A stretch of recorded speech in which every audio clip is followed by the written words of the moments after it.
ಆನೆತ್ತ ಬಲ್ಲೆನಯ್ಯ ನಿಮ್ಮ ಭಕ್ತಿಯ ಘನವ, ಆನೆತ್ತ ಬಲ್ಲೆನಯ್ಯ ನಿಮ್ಮ ಪ್ರಸಾದದ ನಿಲವ.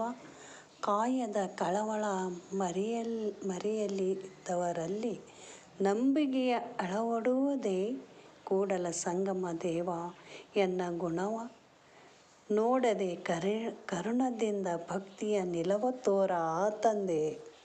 ಅಂದರೆ ಇದರ ಅರ್ಥವೇನೆಂದರೆ, ನಾನು ನಿಮ್ಮನ್ನು ಭಕ್ತಿಯ ಘನತೆಯನ್ನು, ನಾನು ನಿಮ್ಮನ್ನು ಭಕ್ತಿಯಿಂದ ಹಾಡಿ ಹೊಗಳಿ ಕುಣಿದು ನಲಿದು ಭಕ್ತಿಯಿಂದ ಹಾಡುತ್ತಿದ್ದೆ, ಭಕ್ತಿಯಿಂದ ಕುಣಿಯುತ್ತಿದ್ದೆ, ಭಕ್ತಿಯಿಂದ ನಲಿಯುತ್ತಿದ್ದೆ, ಭಕ್ತಿಯಿಂದ ನೋಡುತ್ತಿದ್ದೆ ನಿಮ್ಮನ್ನು. ಆದರೆ ಎನ್ನನ್ನು ನೀನು ಏಕೆ ನೋಡಲಿಲ್ಲ? ನಾನು ನಿಮ್ಮ ಭಕ್ತಿಯ ಘನತೆಯನ್ನು, ನಿಮ್ಮನ್ನು ಭಕ್ತಿಯಿಂದ ಹಾಡಿ ಹಾಡಿ ಹೊಗಳುತ್ತಿದ್ದೆ, ಭಕ್ತಿಯಿಂದ ನಾಲಿಗೆಯನ್ನು ನಿಮ್ಮನ್ನು ಬಸವ ಬಸವ ಕೂಡಲ ಸಂಗಮ ದೇವಾ ದೇವ ಎಂದು ಕರೆಯುತ್ತಿದ್ದೆ. ಆದರೆ ಘನತೆಯ ಎತ್ತಬಲ್ಲೆನಯ್ಯ, ನಾ ನಿನಗೆ ಹಾಡುತ್ತಿದ್ದೆ, ನಲಿಯುತ್ತಿದ್ದೆ, ಕುಣಿಯುತ್ತಿದ್ದೆ, ಎಲ್ಲವೂ ನಿನ್ನ ನಾಮಸ್ಮರಣೆಯಲ್ಲೇ ಇದ್ದೆ. ಆದರೆ ನಿನ್ನ ಘನತೆಯ ಮೆಟ್ಟಿಲನ್ನು ಏರಲು ನನಗೆ ಸಾಧ್ಯವಿಲ್ಲ. ನಿನ್ನ ಘನತೆಯು ನನಗೆ ಒಮ್ಮಲಾದರೂ ತೋರಿಸ ಕೂಡಲ ಸಂಗಮ ದೇವ.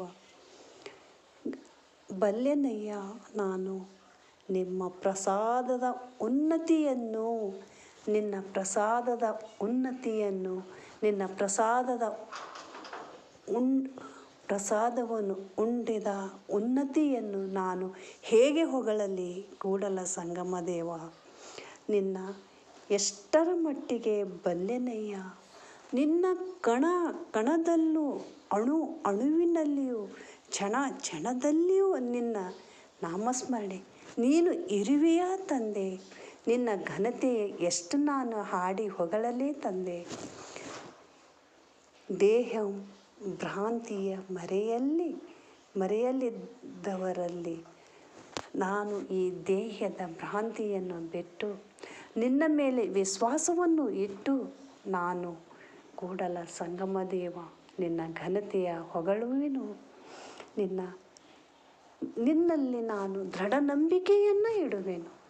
ನೀನು ಎಂದೂ ನನ್ನನ್ನು ಕೈ ಬಿಡಲಾರೆ ಎಂದು ನಾನು ನಿನ್ನ ನಾಮಸ್ಮರಣೆಯನ್ನು ಮಾಡುವೆನು ಅಂತ ಕೂಡಲ ಸಂಗಮ ದೇವ, ನನ್ನನ್ನು ನೀನು ಗುಣಗಾಣವನ್ನು ಎಣಿಸದೆ ನನ್ನಲ್ಲಿರುವ ತಪ್ಪು ಒಪ್ಪು ಗುಣ ಅವಗುಣ ಎಲ್ಲವನ್ನು, ನನ್ನ ಈ ಶರೀರದಲ್ಲಿ ಇರುವ ಅವಗುಣ ಎಣಿಸದೆ, ನನ್ನ ಗುಣವನ್ನು ನೀನು ಎಣಿಸದೆ ಒಮ್ಮಿಂಗಾದರೂ ನೀ ತೋರ ತಂದೆ.